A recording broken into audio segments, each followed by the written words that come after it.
Imagine walking into the most important diplomatic meeting of your entire life. Oh, the pressure would be unbelievable. Right. And this isn't just a high-stakes corporate negotiation. This is a meeting that will literally decide the fate of your nation. Yeah, everything is on the line. Exactly. So you walk into the room surrounded by this encroaching foreign military, and you realize your enemy has deliberately removed your chair.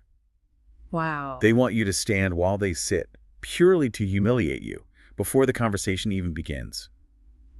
What do? I mean, do you storm out and start a war? Do you just stand there and accept your own subjugation? It is, honestly, the ultimate psychological trap. Yeah, it really is. And how you respond in those first, say, 5 seconds, it tells your opponent everything they need to know about how the rest of the war is going to go. Absolutely. Well, welcome to today's deep dive. We are exploring the incredible historical accounts from the text, The Unbending Throne of Queen Nzinga. Such a fascinating source. It really is. And our mission today is to break down how a single leader completely outmaneuvered a sprawling global empire. And she didn't just do it by clashing swords. Right. She did it with an absolute masterclass in sheer psychological brilliance. Yeah, to really grasp the magnitude of what we're dealing with here, we have to look at the immense, suffocating pressure of her environment in the 1620s. Setting the scene. Exactly. We are situated in the Kingdom of Ndongo, which is in modern-day Angola, and this kingdom is facing a genuine existential threat. Because the Portuguese Empire isn't just sending explorers to map the coastline anymore. No, not at all. They are arriving as a heavily armed, highly organized, encroaching force. And we really shouldn't gloss over what they were actually trying to achieve there. I mean, they weren't there to trade spices. Right. They were there to lay the groundwork for a massive, brutal transatlantic economy.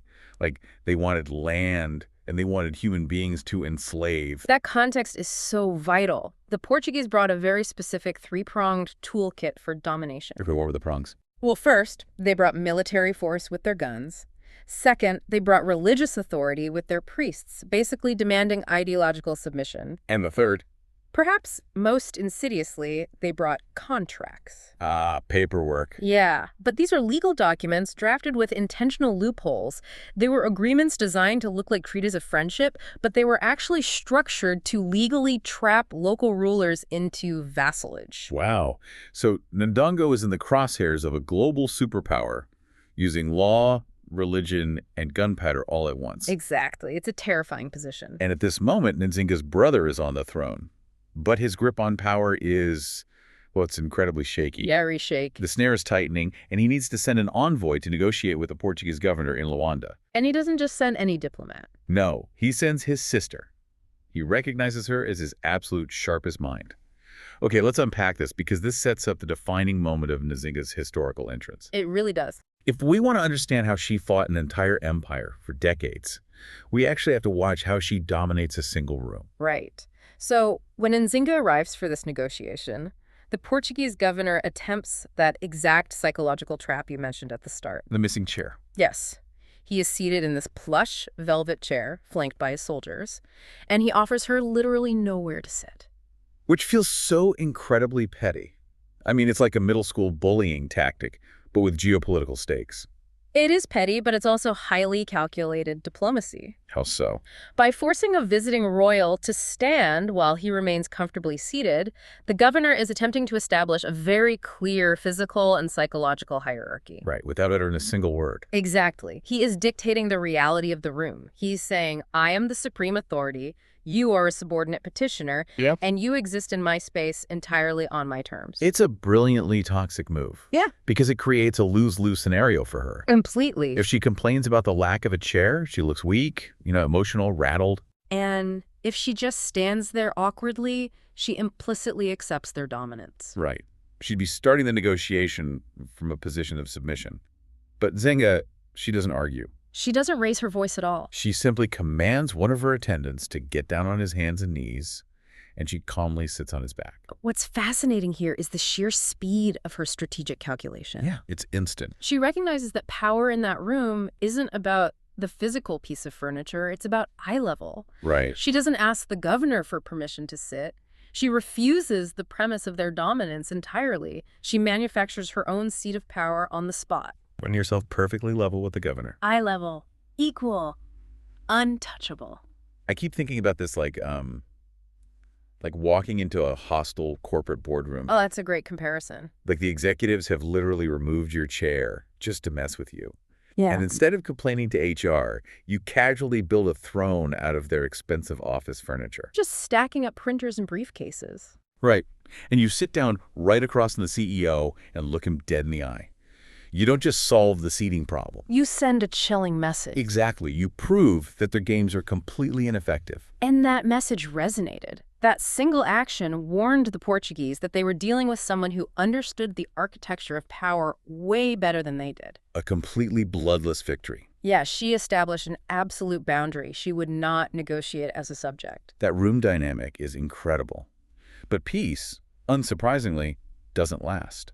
The Portuguese keep pushing, greed overrides the treaties, and we hit a massive pivot point. The death of her brother. Right. And the circumstances are murky. The historical accounts heavily imply poison or assassination. But the reality is that Nzinga is no longer just an envoy. She has to step up and take control of the kingdom herself. But the Portuguese aren't even her first problem. First, she has to survive her own people's politics. And that internal hurdle was immense. Nzinga had to seize power in a society that explicitly rejected the concept of a female absolute ruler. The traditional structures just didn't allow for it. Right. The Mbundu people at that time simply did not accommodate a woman holding the highest military and political office. Here's where it gets really interesting, though. Because she doesn't do what you might expect a modern leader to do. She doesn't argue about gender equality. No. She doesn't launch a massive PR campaign about how women can be just as strong as men, or try to dismantle centuries of gender norms through debate. Which would have taken years she didn't have. Exactly. Instead, she just bypasses the entire societal glitch. She starts dressing in traditionally male royal clothing, and she formally adopts the title of Angola. Which is the root word for Angola, by the way. And it explicitly translates to king, not queen. That is such a profound move. She realizes that her people are deeply conditioned to follow a very specific set of symbols. They expect their leader to look, act, and be titled as a king. So rather than fighting their expectations, she just puts on the uniform they already respect. This raises an important question about how leadership is fundamentally a performance. Think about why a judge wears a black robe. Right, the robe does a lot of heavy lifting. It does. When a judge walks into a courtroom in a robe, everyone stands. They aren't standing for the individual person, they are standing for the symbol of authority that robe represents. So Nzinga recognized that power has a uniform. Yes. The title of Ningola carried the unquestioned right to command armies and dictate law. By adopting that title, she instantly legitimized her rule. She basically hotwired the political system. That's a perfect way to put it. But securing the throne internally is only half the battle. Because a crown, even a king's crown, doesn't make you bulletproof. The Portuguese certainly didn't care what title she used. Right. They are still advancing with overwhelming military force. And this brings us to a phase of her strategy where I really need to push back a bit. Okay, let's hear it. Because honestly, she makes some choices here that look incredibly compromised to an outsider. We should absolutely scrutinize those choices because they challenge our modern ideas of what heroic resistance is supposed to look like. Okay, so the Portuguese forces are pushing deep into Ndongo territory.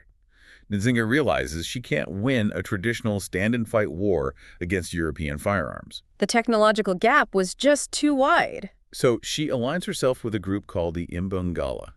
Now, from what the sources say, the Imbangala were basically ruthless mercenary bands. They were wandering warrior societies. And even her own people were terrified of them.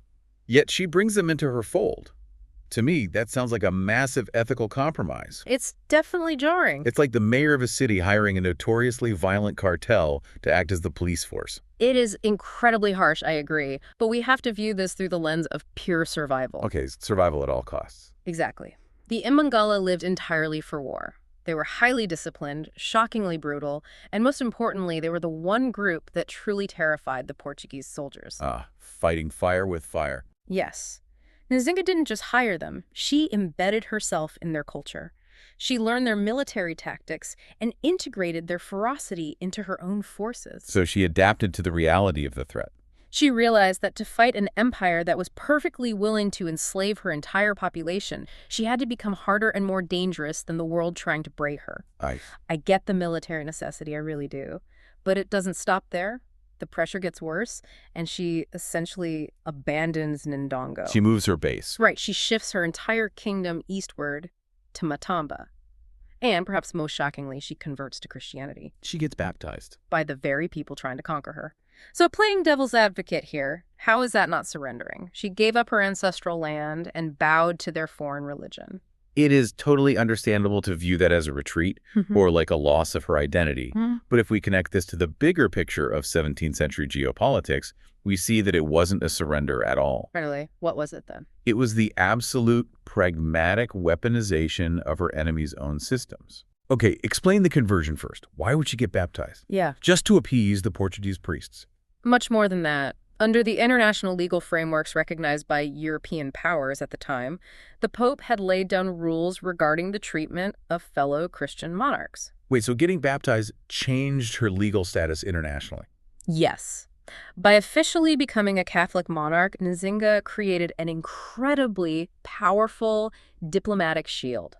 She could bypass the local corrupt Portuguese governor who just wanted her land. And appeal directly to the Vatican. Exactly. She used their religion to gain legal standing on the world stage, which made it infinitely harder for the Portuguese to justify a war of total subjugation against her. Wow. Okay, so it wasn't a submission of her soul. It was a massive legal loophole. A brilliant loophole. She basically hired their own lawyers against them. She used their faith to buy precious time. And as for moving to Matamba, that wasn't abandonment either. That was a calculated tactic of strategic depth. Because staying in Ndongo would have been suicide. Exactly. If she had stayed in the capital of Ndongo, trapped behind walls while the Portuguese bombarded her with superior artillery, her kingdom would have been annihilated in a month. So by moving to Matamba, deep in the interior, she stretched the Portuguese supply lines to their breaking point. She dragged them into the jungle where their cannons were basically useless. Yes. She rebuilt her military and economic power in Matamba like a fire that just refuses to die. She controlled the trade routes from there. She became a fluid moving target. She fought fiercely when she had the advantage.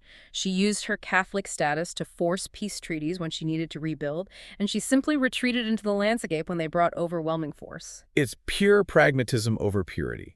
She completely redefines what winning looks like. How so? Well, we often think winning means holding your ground no matter what, but for her, winning meant keeping her sovereignty alive. Even if you have to move the kingdom, even if you have to temporarily change your religion, you just keep the political entity breathing. And that relentless flexibility is what kept her physically alive. But, she didn't just want to survive. She wanted to break the Portuguese will to fight entirely. And that leads us to her mastery of psychological warfare. Which is what truly made her immortal in the historical record. Yes, the power of myth. Because all of these physical tactics like the Imbangala alliances, the strategic retreats, they were effective. But she layered something else on top of it. She cultivated this terrifying aura. Exactly. Stories began to spread far and wide about who she was and what she could do. And we cannot underestimate how potent myths are on a battlefield, especially for an occupying force far from home. The accounts show that rumors were just constantly swirling through the Portuguese camps. People whispered that she couldn't be killed. That she commanded the spirits of the ancestors. Yeah, that she could summon the very land to fight for her. And the genius of her strategy is that she never had to prove those stories were factually true. Right. She just let them fester. Because in psychological warfare, truth is completely irrelevant. Belief is everything. Belief becomes its own tangible weapon. Think about the psychological toll that takes on you. If you are a young Portuguese soldier who has just survived a harrowing ocean crossing, you're dumped into the intense heat of Angola. Your supply lines are failing. Right. And your commanders order you to march into dense, unfamiliar terrain. And your enemy isn't just a political rival anymore. Your local guides and even your fellow soldiers are telling you that you are marching to fight a warrior king-queen who controls spirits and literally cannot be shot. Your morale shatters before you even load your musket. You jump at every single shadow. Exactly. You can assassinate a rival politician, you can conquer a physical fortress, but how do you fight a ghost? You can't shoot a myth.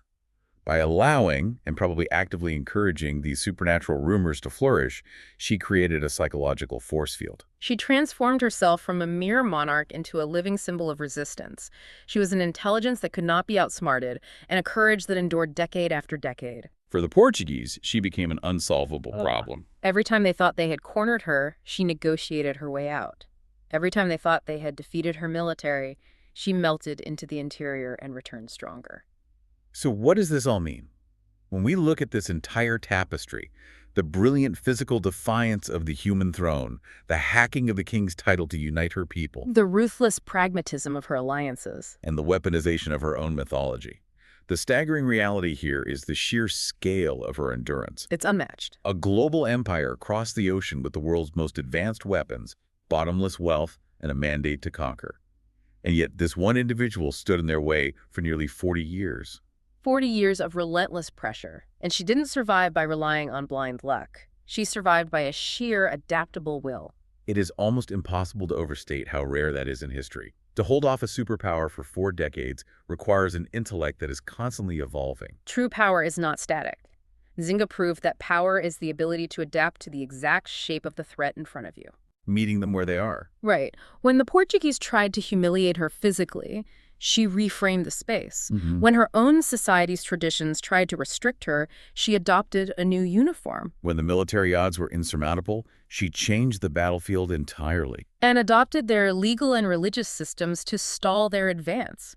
She was the ultimate pragmatist, using every single material at her disposal to build a fortress that an empire simply could not reach. It really challenges our standard definition of strength. We are so conditioned to look for loud, explosive moments of triumph, action movie stuff. Right, the big battles. But her story lingers like a quiet, unyielding challenge to that idea. Sometimes, power isn't a roaring cannon or a massive cavalry charge. Sometimes it's much quieter. Yeah. Sometimes, it is the quiet, terrifying endurance of sitting calmly in a room where you are never invited, looking your enemy in the eye and absolutely refusing to submit. And there's a final thought I want to leave you with as you reflect on her legacy. Oh, what's that? Well, the Portuguese Empire was a massive, sprawling bureaucracy. They kept incredibly detailed administrative records of their colonial efforts. They wrote down everything. They love their paperwork. Think about the profound psychological grip Nzinga must have had on the highest levels of Portuguese leadership. They were so consumed by her, so continually bested by her strategies, that they actively documented their own humiliation in that negotiation room. Wow. So ask yourself, when you stand so firmly in your own authority and you refuse to let the world dictate your boundaries, do you force even your biggest adversaries to become the scribes of your legend? That is wild. They literally wrote down their own defeat for posterity because they were so completely captivated and terrified by her. They had no choice but to record it. It just proves what we were talking about at the very beginning of this deep dive. You can keep the action movies. You can keep the obvious, loud, overwhelming shows of force. Because real power doesn't need to shout. Exactly. The kind of power that frustrates empires, halts colonization in its tracks, and echoes through centuries, it doesn't shout at all. Sometimes the most devastating force in the world is a brilliant mind that simply refuses to play by the rules it was handed.